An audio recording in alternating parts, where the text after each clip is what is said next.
Obra Jornada dos Anjos. Psicografia de Sandra Carneiro, pelo Espírito Lúcius. Capítulo 57. Lawrence balançava o copo para misturar o gelo e a bebida. Sentado em cadeira confortável, escutava a conversa do grupo. Susan apareceu à porta e Bernard o olhou, indagando. Aquela não é sua assistente? Lawrence esticou ligeiramente o pescoço, procurando identificar a pessoa de quem Bernard falava, e surpreendeu-se com a beleza da jovem num elegante traje preto, salpicado de pedras e strass que cintilavam. Ele ergueu o braço e a moça, que também o procurava, saudou-o à distância. Depois, entregando o casaco e a bolsa ao serviçal que ia receber à porta, entrou e foi direto ao encontro do chefe, que confirmou. É minha assistente, sim. Essa jovem tem futuro, é competente. Com um olhar malicioso, Bernard comentou. Gostaria que prestasse alguns favores a mim. Ela está interessada em uma carreira, Bernard, acima de qualquer outra coisa. Por isso mesmo, posso ajudá-la a crescer rapidamente. Os dois silenciaram quando ela se aproximou. Lawrence levantou-se para recebê-la. Boa noite, Susan. Boa noite, Lawrence. Num relance de olhos sobre o grupo, ela emendou. Senhores, boa noite. Deixe-me apresentá-la a algumas pessoas mais poderosas dos Estados Unidos. Susan sorriu satisfeita. Pós-graduada por Harvard em Relações Internacionais, adorava aquele ambiente de poder e competição. Foi cumprimentando um a um à medida que Lawrence os apresentava.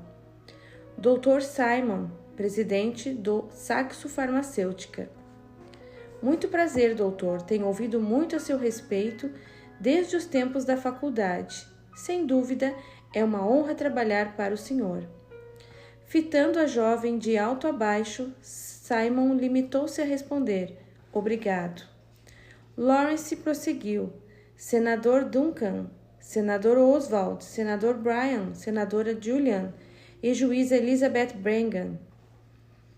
A jovem, cheia de contentamento, tecia comentários pessoais a cada um que cumprimentava. Demonstrava extraordinária memória sobre fatos relevantes da vida deles, o que lhe garantiu de imediato uma boa acolhida do seleto grupo. Por fim, Lawrence apresentou. Este é Bernard Nutting, presidente da FDA. Como vai? Muito bem. Lawrence comentou baixinho com a jovem enquanto se sentavam. Você está especialmente atraente hoje. Obrigada, chefe. Ela sorria ao agradecer. Você pediu que eu caprichasse. E você não me desapontou. Quanto custou esse vestido? Uma fortuna, mas não se preocupe, coloquei na conta do escritório. Fitando-o a sério, Lawrence não teve tempo de responder. Simon deu sequência ao assunto que conversavam antes da chegada de Susan. O que você acha, Lawrence? Se temos de realizar os testes em humanos, por que não nos países pobres? Assim, a miserável vida deles terá algum sentido. As gargalhadas foram quase de uníssono. Depois, Simon comentou, sorvendo 2 goles de sua bebida. Por isso não abro mão de trabalhar com você, Lawrence. É objetivo, direto e prático. Não usa meias palavras. Eu não conheço meias palavras. Desculpem se é estupidez, falou Susan, mas os governos desses países pobres permitiriam esse tipo de ação? Dessa vez foi o senador Duncan quem respondeu. Os governos dos países pobres estão muito mais preocupados com a reeleição e com suas poupudas contas estrangeiras. Aceitam boas negociações, entendas altas somas, e autorizam nossas atitudes sem maiores constrangimentos. Acresce que temos filiais em muitos desses países, o que nos facilita ainda mais o trabalho. Susan estava fascinada. Gosto disso agora, e se a mídia desses países descobrir? Digo, se algum repórter bisbilhoteiro descobrir e tornar públicas nossas atividades. A juíza Elizabeth interveio. Minha cara, você não está falando sério. Por quê? A mídia está a nosso serviço praticamente no mundo inteiro. É verdade, até mesmo aqui em nosso país. O senador Bryan concordou. A mídia é nossa aliada mais ferrenha, levando ao povo apenas aquilo que nos interessa mostrar. Ela, mais do que todos, está interessada na audiência, ou seja, no dinheiro. Vejo que os senhores controlam tudo. Exatamente, Susan, afirmou Lawrence. Não exagerei ao dizer que você está diante de um dos grupos mais poderosos do mundo. Desejando apimentar ainda mais a conversa, por simples prazer e deleite próprio, Susan continuou. E se aparecer algum idealista no meio dos profissionais da imprensa que se interesse realmente pelas pessoas? Minha cara, todos têm seu preço. As emissoras estão à venda, da mesma forma que as pessoas. E se alguém fincar de pé e não ceder? Ela insistiu. Isso não acontece. E se acontecer? Parecendo um tanto entediada, Julian falou. Ora, dando 2 ou 3 telefonemas, ou mesmo 2 cliques no computador, armamos um belo circo, derrubando nosso opositor do picadeiro sem rede para segurá-lo. É muito simples. Pedindo mais bebida ao garçom, a jovem exibiu largo sorriso.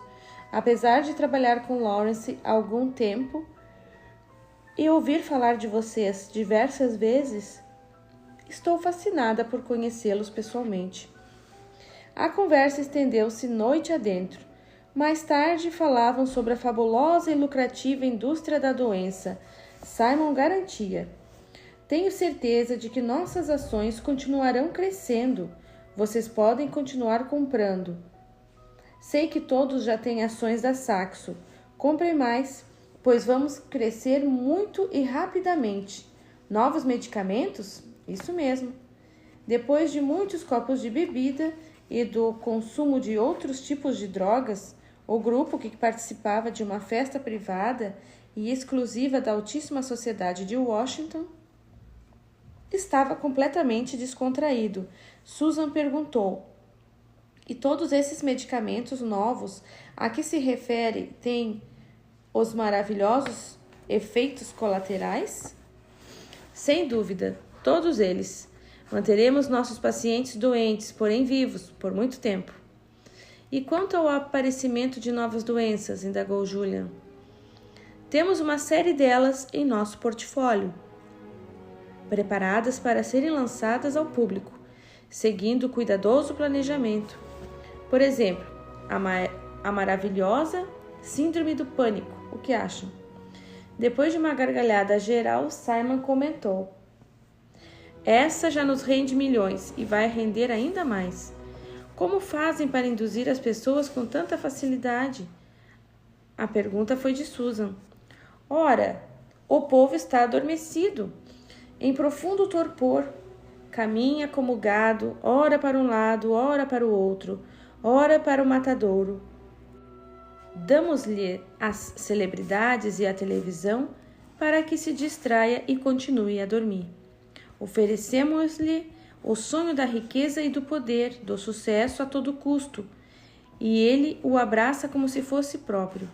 Não é complicado. Depois de curta pausa, o senador Oswald tomou a palavra. O povo deve ter tão só o necessário para que possa ser-nos útil. Deve trabalhar muito sem ter tempo mais para nada. Pensar? Jamais. A televisão ajuda a manter a mente do povo sob nosso controle. Assim, também a alimentação.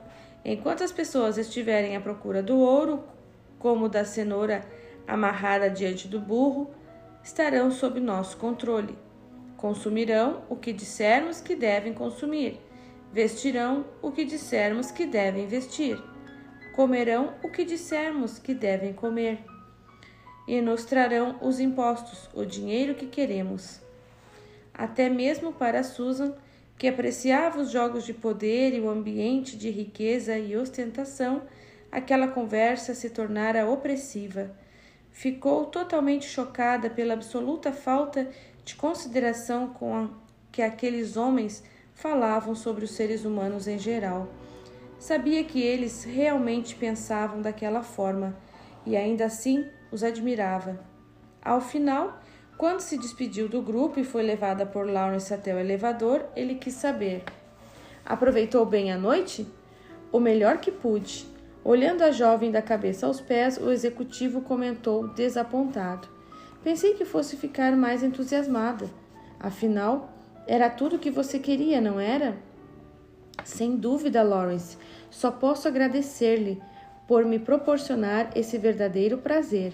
É que tenho de confessar, fiquei espantada com o modo descarado como manipulam as pessoas. É impressionante. Ora, você já sabia disso, não há novidade. Eu sei, mas ouvi-los falar declaradamente, com entusiasmo, aquilo que eu já sabia foi, digamos, chocante. Ora, senhorita, o que esperava? Madre Teresa? Sorrindo e insinuante, Susan respondeu: não seja bobo, você me conhece. Abraçando-o e beijando no pescoço, ela perguntou: vem comigo para meu apartamento? Hoje não, querida. Vou levar a senhora Julian para casa. E o marido? Lawrence apontou o marido da senhora estirado em um sofá, num canto isolado da sala, inconsciente, entre os braços de duas mulheres seminuas. Está muito ocupado. Então, espero por você mais tarde. Não, hoje não. Amanhã nos vemos no escritório. Então, até amanhã. Em um canto da sala, 3 entidades espirituais que prestavam auxílio na casa espírita que Lawrence visitara observavam um ambiente degradante e pesado. Em agradecimento ao apoio financeiro que ele vinha dando à instituição, aquelas entidades estavam a serviço de Jesus e acompanhavam o jovem que, antes de reencarnar, estivera por séculos subordinado a Núbio. Um deles comentou: como é possível que homens como esses tenham tamanho poder e influência sobre os demais? Por que Deus permite tal situação? Todas as pessoas têm o livre-arbítrio e o direito de fazer suas escolhas. Dormem e se deixam dominar porque é mais fácil. Despertar é sempre penoso, trabalhoso e cansativo. Enganam-se e deixam-se enganar. Quem são essas entidades perversas? Estão sob as ordens de entidades espirituais que desejam deter o progresso da humanidade e impedir o homem de progredir. E conseguem seu intento. Atrasam, porém não impedem. No entanto, causam tremendos entraves. Sim, sem dúvida, são espíritos perversos que assim se portavam no plano espiritual e agora o fazem na Terra. E por que Deus permite que retornem ao planeta prejudicando tantas vidas?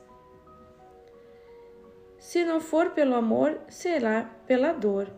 Se o homem preferir despertar por meio do sofrimento, será respeitado, já que este faz parte de sua evolução.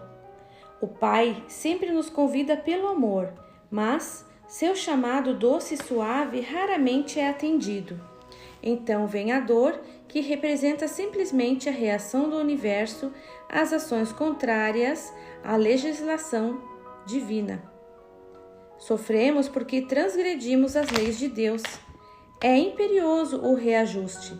Enquanto não nos alinhamos ao Criador, sofremos. E essas entidades, o que fazem na Terra? Simon, Oswald e Julian não reencarnavam há muitos séculos. Por todo esse tempo fugiram do corpo físico, atuando espiritualmente sobre os homens para tê-los sob controle. Entretanto, tendo em vista o momento de transição planetária, foram constrangidos à reencarnação, como sua última oportunidade na Terra. Eles não permanecerão neste orbe terrestre? É provável que não, somente se conseguirem mudar, e pelo que presenciamos hoje aqui, isso será muito difícil. O outro deplorou num suspiro. Realmente, só por milagre. Os milagres são trazidos muitas vezes pelos braços do sofrimento. Observe com atenção o corpo de Simon. Depois de cuidadosa varredura, o companheiro disse: percebe-se a deterioração em seu cérebro. Em breve deixará a terra, para não mais voltar. Nunca mais? Um dia regressará, quando dependerá apenas dele.